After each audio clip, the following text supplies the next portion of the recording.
you have to slow down in order to speed up.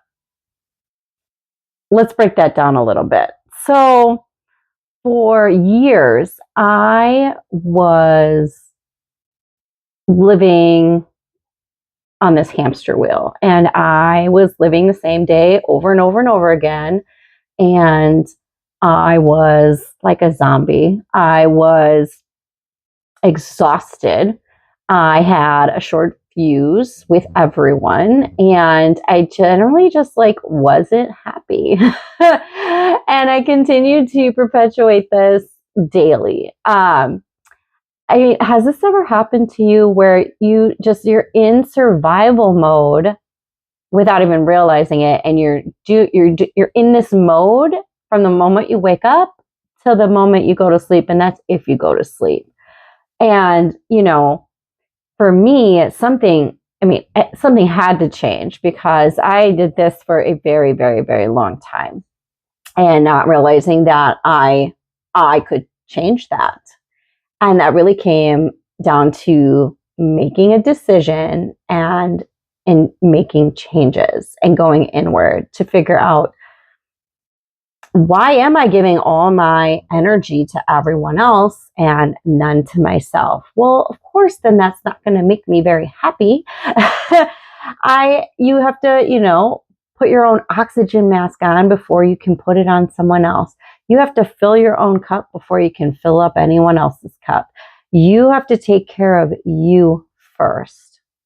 And in order to do that, especially if you're on this hamster wheel like I was for a long time, you have to slow down in order to speed up. You have to slow down and get quiet and figure out your own thoughts, your own, what would fill your cup? What do what lights you up? What would make you feel good? Would it make you feel good to take a walk every day outside? Would it make you feel good to, take a class, whether it's exercise or something else, any kind of class, an art class, a sports class? Could it be I can't all of a sudden can't think of any classes, but you get the drift, right? What would it be? Or something that you could easily do at home? Or is it just not being at home and changing your environment? Some simple little tweaks like that to fill your own cup in whatever that is, do it. And for me, carving out time for myself was paramount.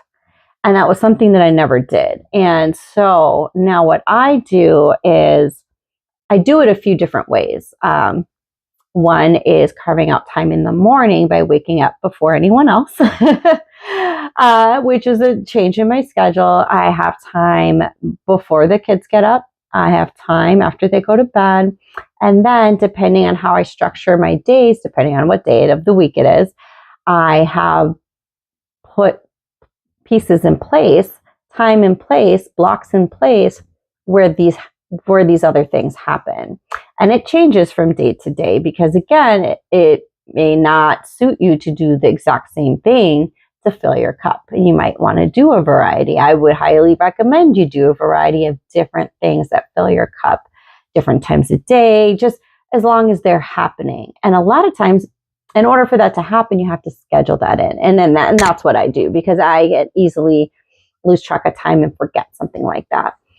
And filling your cup doesn't even have to be like an outside activity. That could literally be taking a break, feeding yourself, taking care of you, which is something when you are so busy taking care of everyone else, whether that is personally, professionally, where are you then filling your cup back up?